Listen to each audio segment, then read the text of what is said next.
Assalamualaikum warahmatullahi wabarakatuh. Alhamdulillahilladzi arsala rasulahu bil huda wa dinil haqq liyuzhirahu 'ala ad-dini kullih wa kafaa billahi 'alima. Asyhadu an la ilaha illallah wahdahu la syarika lah wa asyhadu anna Muhammadan 'abduhu wa rasuluhu la nabiyya wa rasula ba'da. Allahumma salli ala nabiyyina Muhammadin wa ala alihi wa sahbihi wa barik wa sallim ajma'in, amma ba'd. Wa qala Allah ta'ala fi kitabihil karim, a'udzu billahi minasy syaithanir rajim, bismillahirrahmanirrahim. Ya ayyuhalladzina amanu taqullaha haqqa tuqatih wa la tamutunna illa wa antum muslimun. Wa qala Allah ta'ala fi ayatil ukhra, ya ayyuhalladzina amanu taqullaha wa qulu qawlan sadida yuslih lakum a'malakum wa yaghfir lakum dhunubakum wa may yuti'illaha wa rasulahu faqad faza fawzan 'azima. Wa ya ayyuhal hadirun rahimakumullah fi hadzal makanil mubarak, usikum nafsi wa iyyakum bitaqwallah faqad fazal muttaqun. Jamaah salat subuh musalla Miftahul Jannah yang insyaallah semoga selalu dalam rahmat dan lindungan Allah Subhanahu wa ta'ala. Segala puji bagi Allah Rabbul Jalalah wa Rabbul Izzah, yang karena berkat dan karunia Allah lah kita semua masih dapat berkumpul di tempat Allah yang mulia ini, mampu menghadirkan diri kita di rumah daripada rumah-rumah Allah, baik itu masjid ataupun musalla. Nah, jadi Pak, kalau bukan karena rahmat dan karunia Allah, itu kita belum tentu dapat berhadir di sini. Karena Nabi itu berpesan, mayuridillahu bihi khaira. Ketika Allah itu menghendaki seseorang itu baik, yufaqihu fiddin, Allah akan membimbingnya, menunjukkan kepadanya cara supaya dia itu bisa menjadi orang yang baik. Jadi kalau Allah itu menghendaki orang ini baik, Allah akan selalu menunjukkan jalannya. Jadi inya nih kau Pak selalu dalam kebaikan dan mampu memahami agamanya, yufaqihu fiddin. Dan salah satu nikmat dari Allah yang masih diberikan lawan kita, yaitu kita dapat berhadir di tempat ini untuk melaksanakan salah satu kewajiban kita sebagai seorang muslim yang baik tentunya, yaitu mengerjakan salat subuh secara berjamaah. Dan salat subuh adalah salah satu waktu yang paling agung dan mulia. Karena di dalam surah Al-Isra yang ulun baca tadi ayat 78, bahwasanya waktu subuh itu adalah waktu yang inna Qur'anal fajri kana mashhuda. Di waktu itu adalah waktu yang dimana Allah menyaksikan langsung. Mashhuda. Artinya Pak, Allah menyaksikan, malaikat menyaksikan, dan di waktu subuh itu Pak terjadi pergantian sip Pak, jaka bahasa kita tuh. Jadi Pak, antara sipnya malaikat yang menjaga waktu asar, nanti Pak nya berbulik pulang, bertukar tugas lawan malaikat yang nanti akan menjaga di waktu subuh. Dan ketika itu malaikat membuat laporan, pertanggungjawaban. Wahai Allah, tadi ketika ulun datang lawan si Sidin nih tadi, si Pulan nih tadi, waktu datang asar, si Dini sembahyang. Waktu ulun tinggalkan subuh, si Dini sembahyang juga. Lalu Pak kena ketika bertukar sip dan tugas itu, malaikat subuh pun mengatakan, oh nggih ya Allah bujur, waktu ulun datang tadi bertukar lawan malaikat yang menjaga asar, ternyata memang si Dini dalam keadaan salat. Dan salat subuh merupakan salah satu ciri tanda orang itu terhindar dari tanda kemunafikan. Jadi orang munafik itu Pak sangat sulit mengerjakan salat malam, khususnya apabila salat fardu itu salat isya dan salat subuh. Nah, jadi dengan kita melaksanakan salat subuh, apalagi dengan berjamaah, itu balasannya berkali-kali lipat dibandingkan kita salat secara sendiri. Nah, dan selain mengerjakan sholat subuh, kita juga mendengarkan sedikit daripada kajian ilmu. Man salaka tariqan yaltamisu fihi ilma, kata Rasul, sahalallahu lahu bihi tariqan ilal jannah. Jadi Pak, barang siapa yang hatinya tuh mudah dan mau untuk menuntut ilmu, di mana aja Pak, pokoknya asal menuntut ilmu aja. Wabil khusus ilmu agama. Sahalallahu lahu bihi tariqan ilal jannah. Allah pasti akan memudahkan jalannya menuju surga. Dan surga itu Pak, Allah jelaskan di dalam surah An-Najm, indaha jannatul ma'wa. Ketahuilah anak cucu Adam, sesungguhnya surga itu adalah sebaik-baik tempat kembali. Saking indahnya surga itu, bahkan Nabi pun sampai bilang, ma la ainun ra'at. Saking indahnya surga itu tidak pernah bisa dibayangkan atau dilihat lawan mata. Wala udhunun sami'at. Telinga ini aja Pak, kada pernah bisa mendengar nang kayak apa bagusnya surga tuh. Dan sebaik-baik tempat kembali anak cucu Adam adalah surga. Dan mudah-mudahan Allah memudahkan jalan kita menuju surga.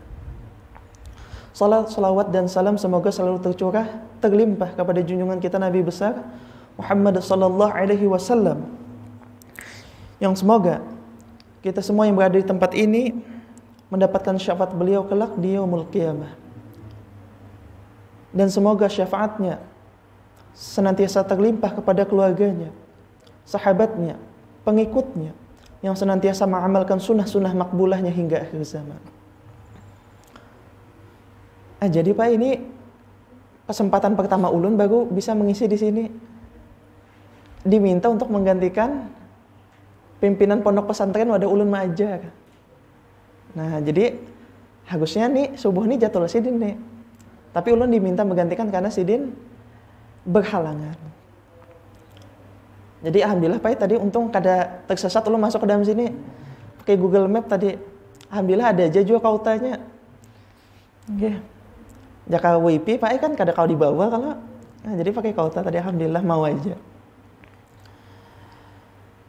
Jadi pada kesempatan subuh kali ini mungkin ulun ingin menyampaikan sebuah hadis singkat malah. Yang dimana hadis ini disampaikan oleh sahabat Nabi yang bernama Abdullah bin Mas'ud radhiyallahu anhu. Nah, kira-kira bapak-bapak ini adakah yang kenal lawan Abdullah bin Mas'ud nih? Inggih, kenal Ustaz teh. Sekalinya tetangga Pak ya. Tetangga seikung ngarannya Abdullah, seikung ngarannya Pak Mas'ud. Tapi ini lain, malah ini lain tetangga kita, ini lain. Ini dasar buju sahabat Nabi ngarannya Abdullah bin Mas'ud. Nah, jadi Pak, sebelum kita ke hadisnya, ulun menjelaskan sedikit siapa Abdullah bin Mas'udnya. Abdullah bin Mas'ud adalah salah satu daripada sahabat yang utama dan merupakan salah satu daripada orang yang pertama kali masuk ke dalam Islam. Artinya masuk generasi awal Pak yang memeluk agama Islam. Dan generasi awal yang memeluk Islam itu Pak biasanya disebut as-sabiqunal awwalun. Dan siapa yang menjadi golongan orang-orang yang menjadi as-sabiqunal awwalun itu sudah dijamin surganya lawan Nabi Pak. Abdurrahman bin Auf, Sa'ad bin Abi Waqqas, Abu Bakar, Ali. Jadi Pak, surganya sudah pasti. Nah, beda halnya lawan kita Pak. Kita nih surga belum pasti. Tapi Pak, walaupun kada pasti, biasanya Pak, gawiannya tuh pina pasti deh.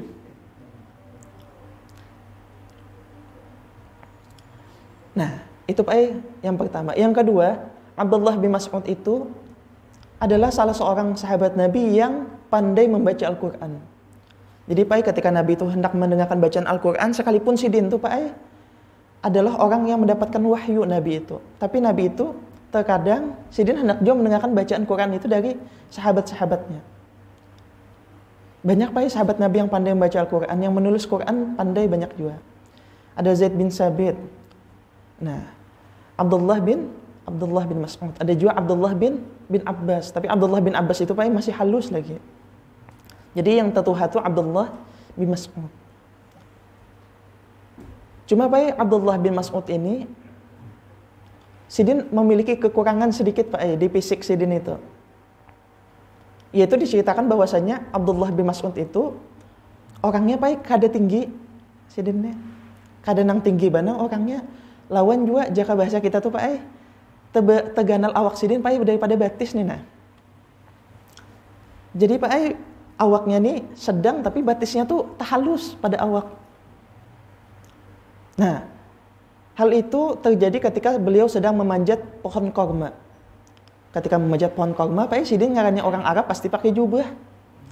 Jakanya orang Banjar bisa betapi Sidin. Nah, Sidin pakai jubah menaiki pohon korma. Ketika menaiki pohon korma itu Pak pasti besing-sing lah. Menaikkan jubah tadi ya. Maka ketika merahatan menaikkan jubah itu tersingkap kedua belah batis dari Abdullah bin Mas'ud itu. Pindah halus, pindah kurus juga.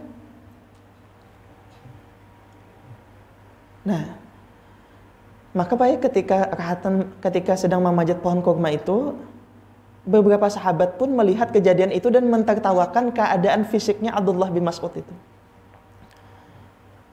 Nah, sayangnya ketika kejadian itu Rasul melihat.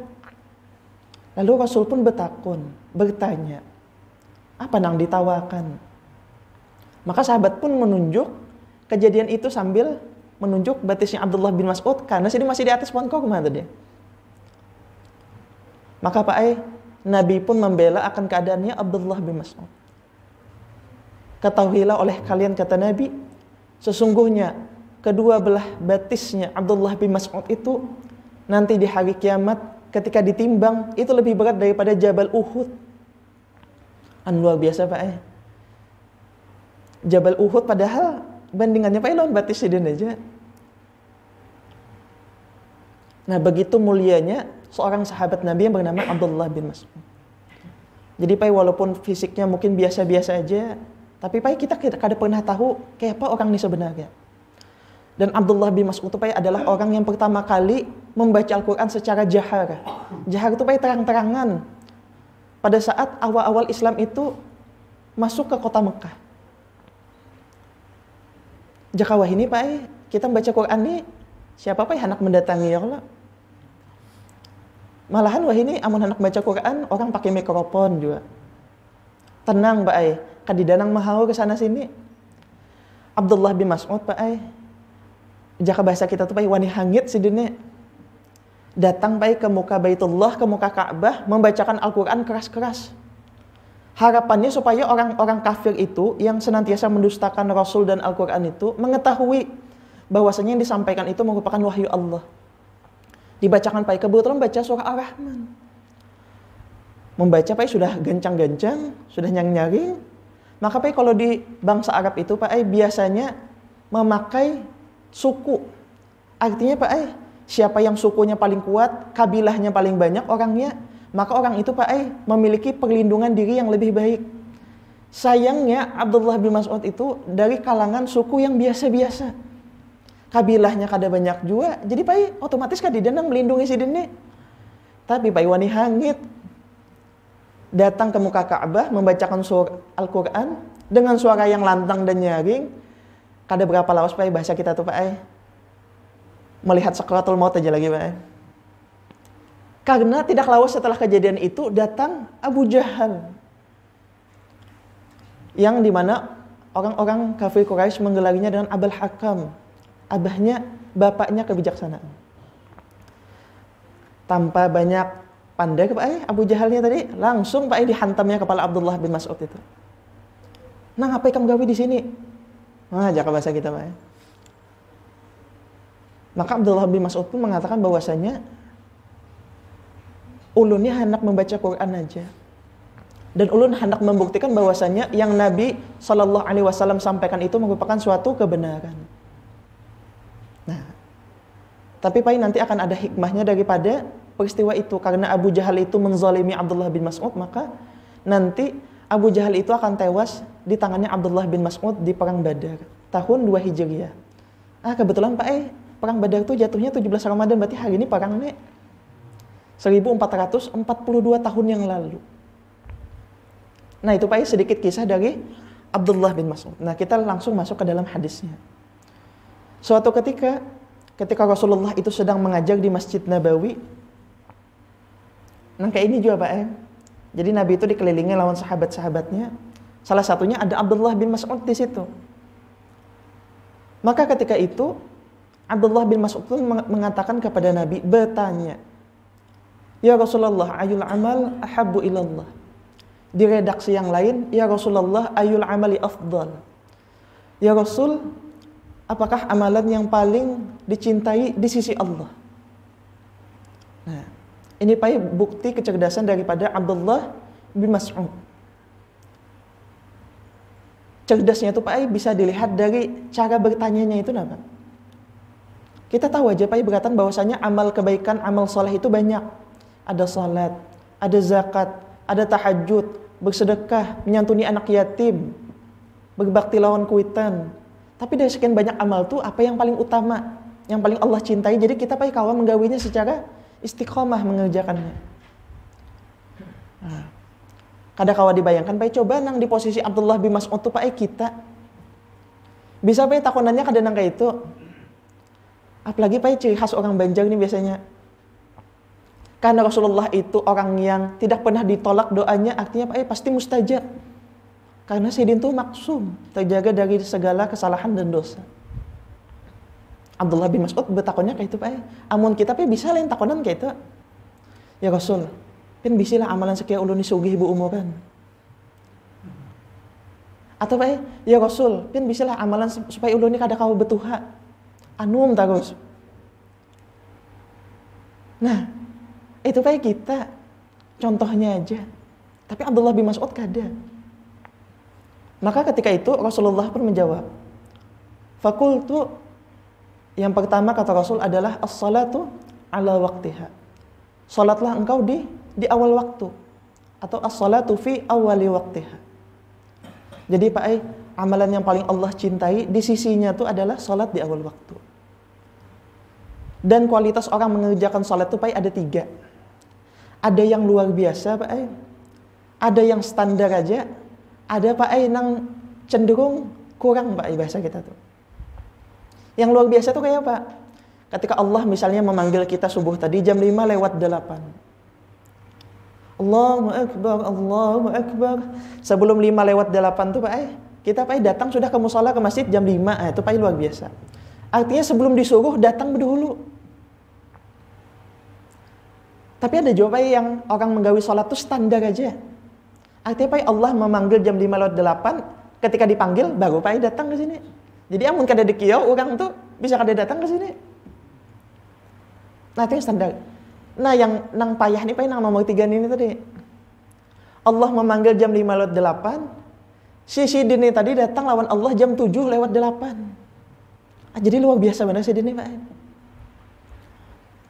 Yang harusnya subuh jam 5 Sidin menghadap lawan Allah subuh jam 7. Tuh guring Sidin sekalinya. Imbah bersahur sekalinya berduduk aja Sidin sekali takabah Pak sekali guring. Subuhnya jam 7. Dan Allah itu Pak menjamin doa dan permohonan kita tergantung Pak seberapa cepat kita memenuhi panggilan Allah. Jadi Pak ampun kita nih Pak Allah memanggil kita langsung Pak segera juga. Maka Pak sesegera itu juga Allah mengabulkan doa kita. Tapi Pak amun misalnya Allah mengiau jam 5, kita datang jam 7. Atau Pak sulit Pak pokoknya. Tapi yang mengherankannya palah manusia tuh mungkin karena bahasanya tuh palah Allah itu tidak bisa dilihat palah. Hanya berbekal dengan keimanan aja Pak. Makanya terkadang kita sering menyepelekan. Coba Pak amun kita nang dikieu wali kota. Jam 5 wali kota menyuruh. Sudah bisa dipastikan Pak sebelum jam 5 tuh kita sudah ada di tempat tuh. Karena Pak takutan. Maka Pak mustahil juga menghadap wali kota misalnya bajunya biasa-biasa aja. Ugai Pak di lemari ambil yang paling bagus. Tapi beda Pak lawan kita biasa sholat. Baju beberangan aja. Tapi nang semalam dipakai pulang hari ini. Maka Pak kita lawan Allah itu harus maksimal. Dan sholat itu merupakan salah satu ibadah yang paling sering ditinggalkan. Nabi mengancam man taraqas shalah muta'ammidah. Barang siapa yang melalaikan salat, meninggalkan salat secara sengaja, maka faqad kafara. Sungguh dia telah kafir. Telah kafir. Makanya Pak jangan sampai melalaikan salat. Karena salat itu adalah tiang agama. As-salatu imaduddin. Barang siapa yang menunaikan salatnya, melaksanakan salatnya, maka sungguh dia telah mengkokohkan agamanya. Dan barang siapa yang melalaikan salatnya, sungguh dia telah meruntuhkan agamanya. Dan salat itu merupakan amalan yang pertama kali dihisab oleh Allah dan cerminan daripada amal-amal yang lainnya. Sebenarnya Pak jawaban Rasulullah atas takonannya Abdullah bin Mas'ud itu, pertanyaan sidin itu Pak ada 3 sebenarnya. Tapi Pak mungkin karena durasinya ini kada lawas malah, jadi ulun mengisahkan sedikit aja, yaitu bab salat dulu. Nah kalau ada kesempatannya Pak misalnya menggantikan pimpinan pondok tadi, nah bisa ulun kan melanjutkan ceritanya tuh Pak. Karena salat itu Pak salat itu kan tadi ujar ulun adalah amalan yang pertama kali dihisab oleh Allah. Dan orang yang senantiasa mengamalkannya secara istiqamah maka akan mendapatkan keutamaan di sisi Allah. Ini bujukan Pak keutamaannya nih. Di zaman Nabi itu Pak hidup seorang sahabat Nabi namanya Abdullah bin Umi Maktum. Jadi ngaran sidini sama Pak beda kuitan aja. Abdullah bin Umi Maktum adalah seorang sahabat Nabi yang terlahir secara tunanetra. Artinya Pak kada kau melihat sidini buta. Tapi walaupun buta Pak Abdullah bin Umi Maktum itu merupakan salah seorang daripada sahabat Nabi yang menjadi muazzin. Artinya menjadi Bilal, mengumandangkan azan selain Bilal bin Rabah itu. Nah, walaupun tunanetra, Abdullah bin Umi Maktum adalah seorang yang sangat gemar ke masjid. Nah, jadi Pak walaupun kada bisa melihat, buta, tapi Pak rajin ke masjid. Pada suatu ketika, Abdullah bin Umi Maktum itu meminta keringanan Pak bahasa kita tuh, ruksah lawan Rasul sallallahu alaihi wasallam supaya si dini diperbolehkan kada ke masjid setiap waktu. Nah, lalu Pak ujar Nabi sallallahu alaihi wasallam, "Wahai Abdullah, seandainya engkau mengetahui balasannya, seandainya ujar Rasul engkau mengetahui balasannya, betapa besar ganjaran yang Allah berikan kepada orang yang salat berjamaah, maka engkau Abdullah bin Umi Maktum, engkau akan senantiasa istiqamah ke masjid." Maka Pak yang awalnya hendak meminta keringanan, Pak kada jadi membatalkan niat. Maka tetaplah Abdullah bin Umi Maktum itu dari rumah menuju Masjid Nabawi itu Pak setiap hari, setiap waktu, walaupun dengan keadaan beliau yang seperti itu. Nah, tapi pada suatu ketika Pak terjadi kejadian yang naas Pak lawan si sidin tadi. Ketika hendak ke masjid Pak ngarannya orang kada bisa melihat. Tersandung batu Pak dan membuat Abdullah bin Umi Maktum itu menjadi terluka. Nah, tapi Pak walaupun batis berdarah Pak karena tersandung batu tergugur sidin tadi, tetap Pak meneruskan perjalanan ke masjid. Nah, itu Pak Abdullah bin Umi Maktum. Amun kita Pak sako imbah luka tuh Pak bisa kada ke masjid lagi Pak bebulik ke rumah kada jadi batis luka nah. Tapi Abdullah bin Umi Maktum terus meneruskan perjalanan sidin menuju masjid. Nah, tidak berselang lama Pak setelah kejadian sidin tersandung batu itu tadi, maka Pak ketika sidin hendak tulah ke masjid, setiap waktunya subuh, zuhur, asar, maghrib dan isya, itu Pak ada seorang pemuda yang selalu membantu Abdullah bin Umi Maktum itu ke masjid setelah nang peristiwa tersandung batu tadi Pak.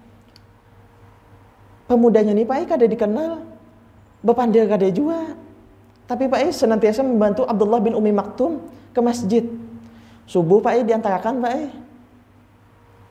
perginya diantarakan, pulangnya Pak diantarakan juga. Jadi Pak PP Pak pulang pergi diantarakan. Subuh kayak itu, zuhur kayak itu, asar nang kayak itu juga, maghrib isya kayak itu juga. Setiap hari selama kurang lebih selama 1 bulan. Maka Pak karena kejadian itu Abdullah bin Umi Maktum pun menjadi penasaran siapa gang pemuda ini tadi. Maka Abdullah bin Umi Maktum pun bertanya kepada pemuda ini tadi. "Wahai pemuda, wahai anak laki-laki yang baik. Kalau boleh tahu jasidinnya tadi, siapa nama ikam nih?" Karena jar Abdullah bin Ummi Maktum, aku hendak mendoakan kebaikan atasmu karena kebaikanmu mengantarkan diriku setiap hari ke masjid. Tapi Pak, pertanyaan baik-baik dari Abdullah bin Ummi Maktum dijawab secara ketus.